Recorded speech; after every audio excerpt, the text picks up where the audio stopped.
Hola amigo, en este nuevo tutorial te voy a enseñar cómo poner los sonidos en un dot track armado descargado por Mediafire, o sea por Mega o por donde se descargarlo.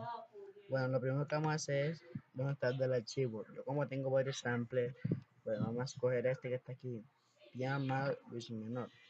Le damos extraer, yo como lo tengo extraído ya, me va a salir esto. Bueno, entonces le doy aquí, a usted le va a salir normal. Le dan a esperar aquí el C3 solo. Yo bueno, le doy aquí, tengo mi sample. Le damos aquí, ustedes van a hacer este procedimiento. En clic derecho, edit, seleccionar, busquen el nombre del sample. En este caso es SK523.